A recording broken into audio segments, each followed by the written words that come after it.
Hello, ആരാ? Hello madam, ഞാൻ ദിവാകറാണ് സംസാരിക്കുന്നത്. ഉം, കുക്കർ സർവീസ് ചെയ്യണമെന്ന് വിളിച്ചിരുന്നില്ലേ? ഉം. ഞാനിപ്പോ നിങ്ങൾ അയച്ച ലൊക്കേഷനിലാണ്. നിങ്ങളുടെ വീട് എവിടെയാണ് മാഡം? അവിടെ ലെഫ്റ്റ് സൈഡിലെ 23 എന്നൊരു ബോർഡ് ഉണ്ടാവും, കണ്ടോ? 23 ആണല്ലേ? 21, 22, 23. ആ ഉണ്ട് മാഡം. ആ ബിൽഡിംഗിലെ സെക്കൻഡ് ഫ്ലോറിലേക്ക് വരൂ. ആ ശരി മാഡം, ഒരു 2 മിനിറ്റ് വന്നേക്കാം. ഉം.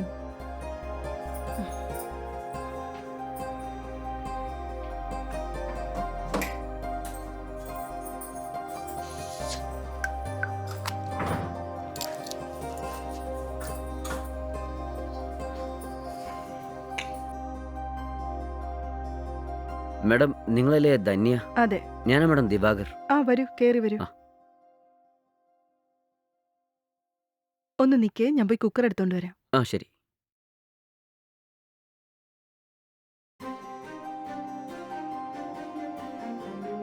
ദാ ഈ കുക്കറാണ്. അല്ല, എന്താ പ്രോബ്ലം? പ്രോബ്ലം എന്താന്നറിയില്ല, ഓൺ ആവുന്നേ ഇല്ല. ശരി, ഞാൻ ചെക്ക് ചെയ്ത് നോക്കട്ടെ. ഉം.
ദാ ജ്യൂസ് കുടിക്കേ. ആ താങ്ക്സ് മാഡം.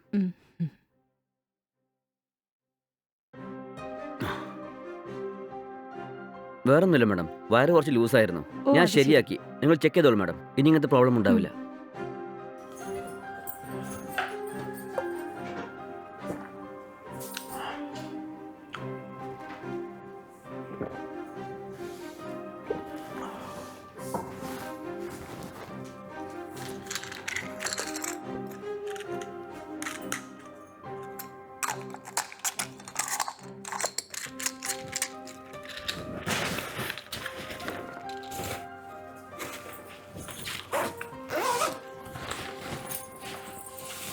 ഇപ്പൊ നന്നായി വർക്ക് ചെയ്യുന്നുണ്ട്. ആ.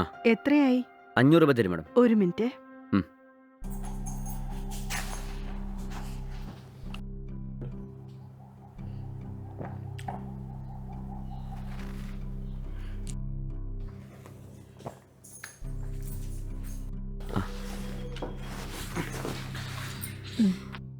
Thanks madam. ഉം. മാഡം, നിങ്ങൾ എറണാകുളമാണോ? അതെ. നിങ്ങൾ CSR സ്കൂളിലല്ലേ പഠിച്ചത്? ആ, അതെ. ഞാനും അതേ സ്കൂളിൽ തന്നെയാണ് പഠിച്ചത്.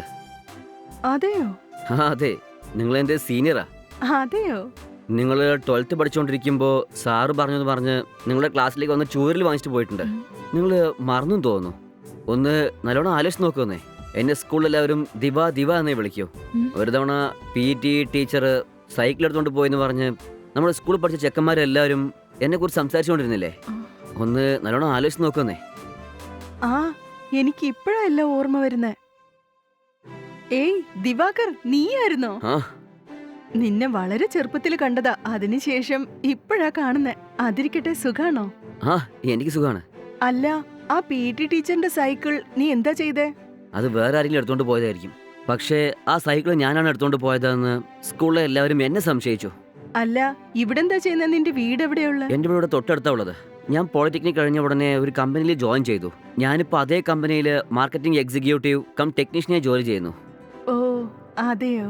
ഞാൻ നിങ്ങളെ ഇത്ര ദിവസം കഴിഞ്ഞ് ഇവിടെ കാണുമെന്ന് ഒട്ടും പ്രതീക്ഷിച്ചില്ല.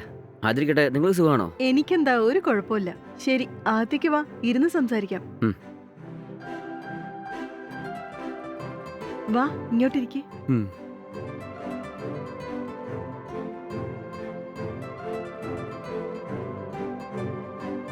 നീ ഇവിടെ വന്ന് പഴയതൊക്കെ എടുത്തു പറഞ്ഞപ്പോ എനിക്ക് സ്കൂളിൽ നടന്നൊക്കെ ഓർമ്മ വരിക.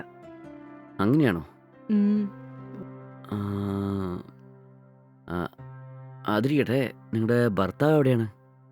അത് അത് ആ പിന്നെ ഏ, ഞാനങ്ങനെ കാണാൻ വേണ്ടി ചോദിച്ചതാണ്. എന്നോട് പറയാൻ താല്പര്യമില്ലെങ്കിൽ വിട്ടേക്ക്. ശരി, വേറെ എന്തെങ്കിലും സംസാരിക്കാം. താല്പര്യമില്ലാഞ്ഞിട്ടല്ല, എന്റെ ഭർത്താവ് മരിച്ചുപോയി. എന്താ ഈ പറഞ്ഞേ? നിങ്ങൾ രണ്ടുപേരും പഠിക്കുമ്പോൾ പ്രണയിച്ചല്ലേ കല്യാണം കഴിച്ചത്? ഉം. നമ്മുടെ നാട്ടുകാരൊക്കെ നിങ്ങൾക്ക് ലവ് മാരേജ് ആയെന്ന് പറഞ്ഞു. അപ്പോഴാണ് ഞാൻ ഈ കാര്യം അറിഞ്ഞത്. അതൊക്കെ ശരിയാ. പക്ഷേ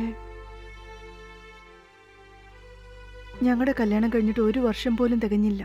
അപ്പോഴേക്കും അദ്ദേഹം ഒരു ആക്സിഡന്റിൽ മരിച്ചുപോയി. അയ്യോ, പിന്നെന്തായി? എന്റെ അച്ഛനും അമ്മയും വന്ന് എന്നെ വീണ്ടും നാട്ടിലേക്ക് തന്നെ കൊണ്ടുപോയി. കുറച്ചു കഴിഞ്ഞ് അവര് എനിക്ക് വേറൊരാളെ നോക്കി എന്റെ കല്യാണം നടത്തി.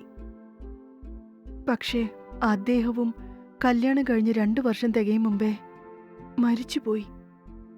ആണോ? ഞാനിപ്പോ ഈ വീട്ടിൽ ഒറ്റയ്ക്കാണ്. ഇത് എന്റെ 2ാമത്തെ ഹസ്ബൻഡിന്റെ വീടാ.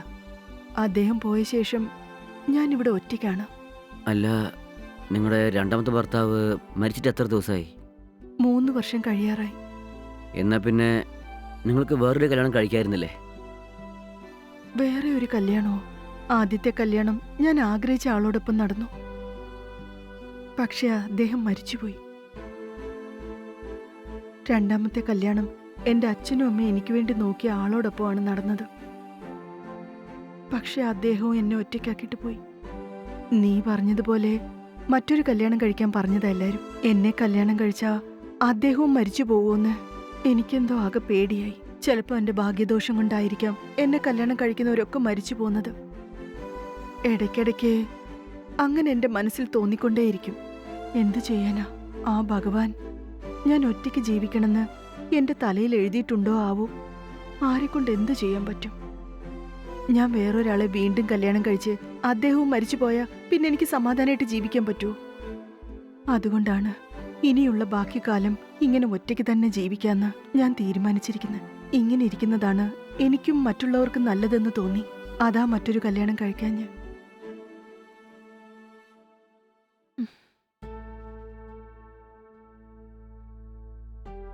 എന്റെ ജീവിതത്തിൽ സംഭവിച്ചതൊക്കെ പറഞ്ഞ് ഞാൻ നിന്നെയും കൂടി വേദനിപ്പിച്ചു അല്ലേ? അയ്യോ, അങ്ങനെയൊന്നും ഇല്ലെന്നേ.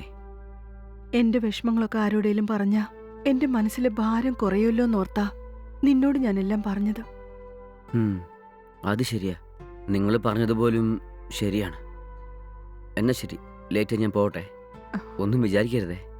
ഇനിയും ഒരുപാട് സ്ഥലങ്ങളിൽ ചെന്ന് സർവീസ് ചെയ്യേണ്ടതുണ്ട്. ഞാൻ പോയിട്ട് കേട്ടോ. ഉം. ഇപ്പൊ പിന്നെ എനിക്ക് വീട് അറിയാലോ. വല്ലപ്പോഴെങ്കിലും ഫ്രീ ടൈം കിട്ടുമ്പോൾ ഞാൻ നിങ്ങളെ വന്ന് നോക്കാം. ഓക്കെ അല്ലേ? ശരി, ഇടയ്ക്കൊക്കെ ഇങ്ങോട്ട് വരണം. നിന്നോട് സംസാരിക്കാനുണ്ട്. ശരി. ഇത്രയും കാലങ്ങൾക്ക് ശേഷം നിന്നെ കണ്ടതിൽ സത്യത്തിൽ എനിക്ക് ഒരുപാട് സന്തോഷമുണ്ട്. എന്നാ ശരി, പിന്നെ കാണാം. ഉം. ഉം.